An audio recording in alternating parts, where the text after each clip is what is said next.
27 वर्षों का विश्वास, 17,000 से अधिक डॉक्टर्स एवं engineers, gold Nations leading institute. आज देखे जितनी घटना घट रही है सबका लिंक राजद से क्यों मिलता है। ये राजद के लोग बालू माफिया में हो या जमीन माफिया में हो या दारू माफिया में हो, तीनों जगह इन्वॉल्व है और चुनाव जैसे जैसे निकट आ रहा है अराजकता फैलाने का प्रयास कर रहा है। लेकिन इसको पता नहीं है कि आज भी बिहार में बिहारी बेटा जो बिहार के लिए समर्पित है, इस माफिया राज और गुंडा राज को खत्म करने के लिए संकल्पित है और बिहार के मुख्यमंत्री पूरी तरह से लॉ एंड ऑर्डर का पालन कराने में कोई कोताही नहीं बरती। राहुल गांधी ब्रेनलेस हैं, इनके पास अपना ब्रेन है ही नहीं। संवैधानिक पद पर बैठा व्यक्ति एक संवैधानिक संस्था के बारे में इस तरह का बयान दे ही नहीं सकता। नमस्कार, न्यूज़ फॉर नेशन देख रहे हो और मैं हूं आपके साथ रंजन सिंह। बिहार के उप मुख्यमंत्री हैं विजय सिन्हा और बिहार में बढ़ते अपराध को लेकर जब सवाल पूछा गया तो विजय सिन्हा ने किस तरीके से जवाब दिया है और सीधे तौर पर लालू परिवार और लालू यादव के शासनकाल पर ही सवाल खड़ा किया है, वो बयान आपको सुनवाएंगे। दरअसल एक कार्यक्रम था, बिहार के मुख्यमंत्री नीतीश कुमार भी वहां पर पहुंचे थे। सत्येंद्र नारायण की जयंती थी, इस मौके पर राज्यपाल भी वहां पर पहुंचे हुए थे और राज्यपाल, मुख्यमंत्री और उप मुख्यमंत्री तमाम लोगों ने वहां पर जाकर जो है वो सत्येंद्र नारायण को श्रद्धांजलि अर्पित की।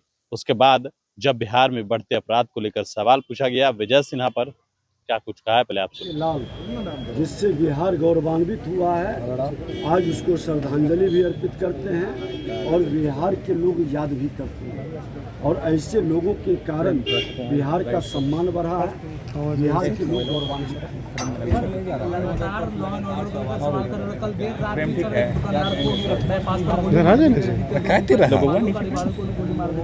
लगातार सवाल खड़े कर रहे हैं, देश में अदब आप सब ट्वीट कर। देखिए, लॉ एंड ऑर्डर पर आप देख लें कि घटना के बाद त्वरित कार्रवाई हो रही है और मैं बार बार प्रश्न उठा रहा हूं कि इस घटना में जो जमीन माफिया का हो, बालू माफिया पर भी जिसकी हत्या हुई है, उसके बारे में भी लोग जानता है कि किस तरह से पूरी तरह से बालू के अंदर नेटवर्किंग और माफियागिरी करता था। डायरेक्ट वो कारोबारी नहीं थे, कई लोग पार्टनरशिप में थे। पार्टनरशिप के आपसी लोग कहते हैं कि लड़ाई के कारण ये घटना घटित हुआ, लेकिन कोई भी घटना दुखद दुर्भाग्यपूर्ण है। ये जमीन माफिया और दारू माफिया का गठजोड़ कहीं न कहीं पुलिस प्रशासन के कमजोर कड़ी के कारण इनका मनोबल बढ़ा है और सरकार सजगता के साथ पूरी एक्शन ले रही है। ये पूरे गठजोड़ जिसमें राजद के अधिकतर लोग संलिप्त हैं। आज देखे जितनी घटना घट रही है सबका लिंक राजद से क्यों मिलता है। ये राजद के लोग बालू माफिया में हो या जमीन माफिया में हो या दारू माफिया में हो, तीनों जगह इन्वॉल्व है और चुनाव जैसे जैसे निकट आ रहा है अराजकता फैलाने का प्रयास कर रहा है। लेकिन इसको पता नहीं है कि आज भी बिहार में बिहारी बेटा जो बिहार के लिए समर्पित है, इस माफिया राज और गुंडा राज को खत्म करने के लिए संकल्पित है और बिहार के मुख्यमंत्री पूरी तरह से लॉ एंड ऑर्डर का पालन कराने में कोई कोताही नहीं बरतेंगे। राहुल गांधी उड़ीसा में बोल रहे हैं कि जिस तरीके महाराष्ट्र में चुनाव में चोरी करे।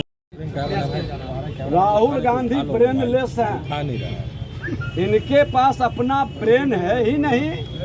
संवैधानिक पद पर बैठा व्यक्ति एक संवैधानिक संस्था के बारे में इस तरह का बयान दे ही नहीं सकता और जो बयान देता है क्या वो सही मानसिकता का लोग हो सकता है। राहुल गांधी जी संवैधानिक पद पर बैठ के माननीय सुप्रीम कोर्ट ने भी कहा कि संवैधानिक संस्था पर हम प्रश्न नहीं उठाएंगे, हम प्रश्न नहीं लगाएंगे।